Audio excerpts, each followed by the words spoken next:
এই দুর্যোগের মধ্যে এত কাণ্ড করে সুধা কেমন সুন্দর পুজোর আয়োজন করলো, আর দেখো মা ওকেই কেমন অবহেলা করছে। আসলে আসল সত্যিটা তো আর মা জানে না। কিন্তু সুধা যে এবাড়ির বৌমা সে কথা তো মা জানে, তাহলে বরণ করতে বারণ কিসের? ঠাকুরমশাই, এবার আপনি বিসর্জনের আয়োজন করুন। মা, মেজো তো বাড়িতে একা আছে, সবাই তো বিসর্জনের পরে বাড়ি গিয়ে খাওয়া দাওয়া করবে, তো আমি একটু বাড়ি গিয়ে ওকে হাতে হাতে সাহায্য করি। মা হ্যাঁ, যাও। কার রিপোর্টার, ক্লায়েন্ট, অতিথিদের সামনে আমি তোমাকে এখানে আসতে অনুমতি দিয়েছি, তার মানে এই নয় যে আমি তোমাকে ক্ষমা করে দিয়েছি আর তোমাকে আমি এই বাড়ির বউ হিসেবে মেনে নিয়েছি।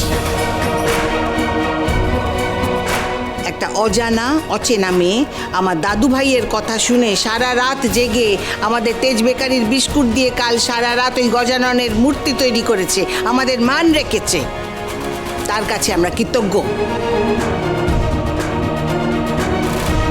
তো মা, আমার কাছে রাধা আর সুধা দুজনেই তো এক। না বড় খোকা, রাধা আর সুধা এক হতে পারে না। একজন এই বিপদের সময় আমাদের মান সম্মান সব রক্ষা করেছে, আর একজন আমাদের পরিবারের সঙ্গে ছলনা করে আমাদের মান সম্মান সমস্ত ধুলোয় লুকিয়ে দিতে চেষ্টা করেছে।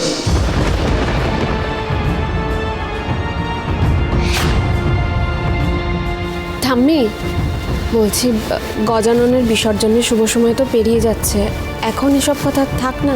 কাননবালা দেবী কারুর অপরাধ ক্ষমা করে না জোসনা, সেটা তোমারও জানা উচিত। আর এই যে সুধা, আমার অনুমতি না নিয়ে আলাদা করে আমাদের বাড়িতে গজাননের পুজো করে দোষ করেছে। ঠাম্মি, আপনি তো আমাকে বাড়িতে গজাননের পুজো করতে বারণ করেননি। আমি যাতে ঠাকুর দালানে না যাই সেটা বলেছিলেন, তাই আমি ছাদের ঘরে নিজের হাতে গজানন তৈরি করে পুজো করেছি। আমার সাধ্য মতো আমি পুজো করেছি ঠাম্মি, তাও আবার ভক্তি দিয়ে। তাতে তো আমি দোষের কিছু দেখছি না ঠাম্মি। তুমি কি দেখো না, তাতে আমার কিছু যায় আসে না। ঠাম্মি, আমি তো আপনার কথা অমান্য করিনি, তাহলে দোষ কিসের বলুন? তোমাকে কৈফিয়ত দিতে আমি বাধ্য নই। গজাননের এই পবিত্র উৎসবে তুমি আসবে না। তুমি গজাননকে বরণ করবে না, এইটাই আমার শেষ সিদ্ধান্ত।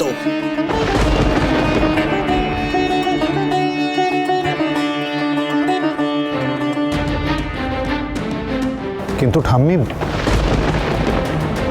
তোমার স্বভাব অনেক বদলে গেছে দাদু ভাই, আমি বেশ কিছুদিন ধরে দেখছি। আমার কথার মাঝখানে তুমি কথা বলছো আজকাল। তোমার কথায় আমি এই সুধার বাপের বাড়ির ওপরে থাকা ফ্রড কেস তুলে নিতে রাজি। মা মা কি বলছো কি তুমি? এত বড় অন্যায় মিথ্যে তুমি মেনে নেবে? মেনে তো আমি অনেক কিছুই নিয়েছি মেজো খোকা। ফ্যাক্টরিতে পুজো হচ্ছে আর তুমি এতক্ষণ কোথায় ছিলে?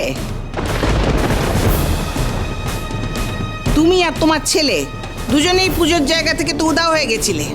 তোমার বৌমা চুরি করেছে, তোমার দোষের ফিরিস্তিও কিছু কম নয় মেজো খোকা।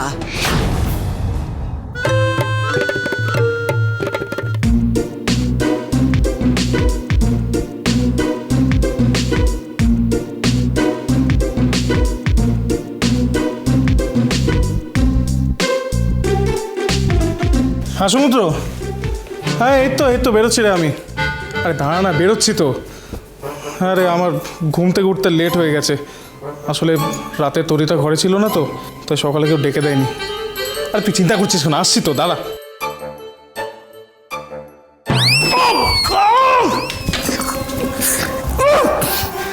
দেখে কাজ করতে পারো না?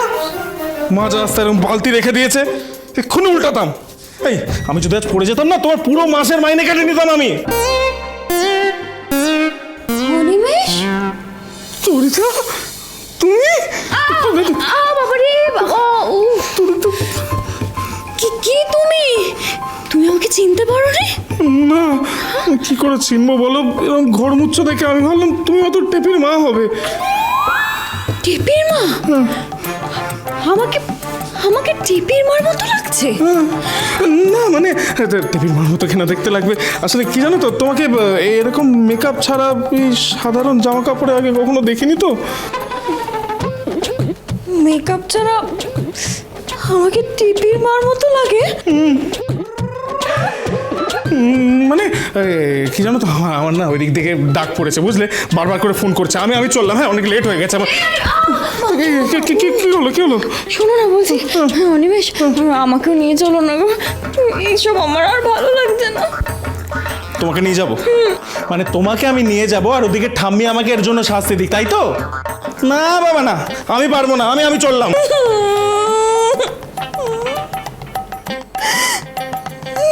এখন কেঁদে কি হবে তরিতা? চুরি করার আগে এগুলো মনে ছিল না? হ্যাঁ আমি সবটাই জানি, আর এইসব জানার পরেও আমি যদি এখন তোমার সঙ্গে বেশি কথা বলি না, আর সেটা যদি ঠাম্মির কানে যায়, আমাকে ভয়ঙ্কর শাস্তি দেবে, যেটা আমি পারলাম না নিতে। চললাম আমি, এসবের কোনো দরকার নেই। লাঠি ধরে মারো টান, তরিতা বৌদি হবে খান খান। আমার বড় বৌদিদিকে চোর বলা, দেখাচ্ছি মজা। দাঁড়াও না, মাগো গেল রে, গেলাম আমি, গেলাম মাগো, বাঁচাও মাগো। আর রইল বাকি কেশ তুলে নেবার কথা। তা আমার দাদু ভাই যখন চাইছে, তখন আচার্যি বাড়ির ওপর থেকে কেশ আমি তুলে নেব। ওই গয়না যদি তুমি গজাননের উৎসবে নিয়ে আসতে পারো, তবে ওই ফ্রড কেস আমি ভেবে দেখব, কিন্তু একটা শর্তে। কি শর্ত ঠাম্মি? সুদার ছায়া তোমার উপর পড়ুক আমি চাই না দাদু ভাই।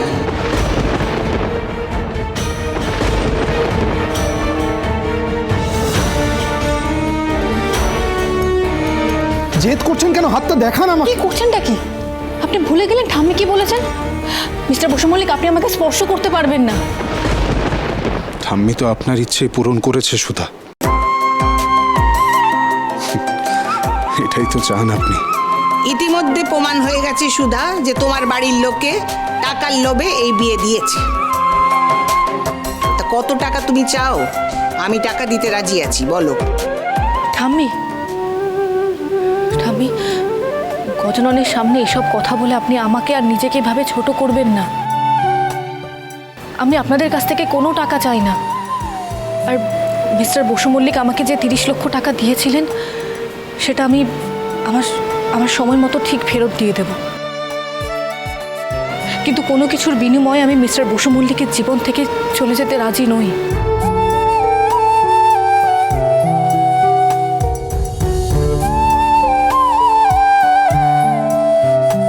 তোমার কি মনে হয় এই সব করে তুমি আমার দাদু ভাইয়ের যোগ্য হতে পারবে কোনোদিন?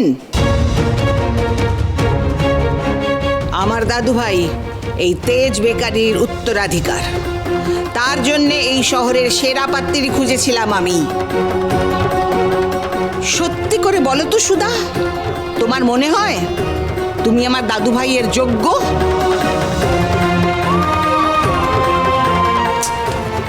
এসব তুমি কি বলছো? আমি ঠিকই বলছি, নিজেকে প্রশ্ন করো সুধা। একজন ডিভোর্সি আমার দাদু ভাইয়ের যোগ্য হতে পারে কি কোনোদিন?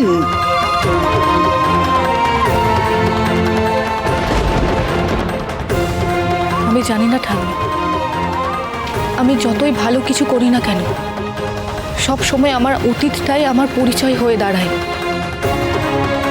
সবাই আমার নাম, আমার কর্ম সব কিছু ভুলে যেতে পারে, কিন্তু আমি যে ডিভোর্সি, এটা আমার নামের সাথে জড়িয়ে গেছে।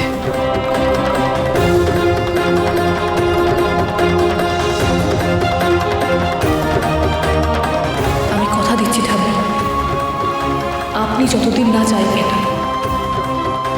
মিস্টার বসু মল্লিকের উপর আমার ছায়াও পড়বে না।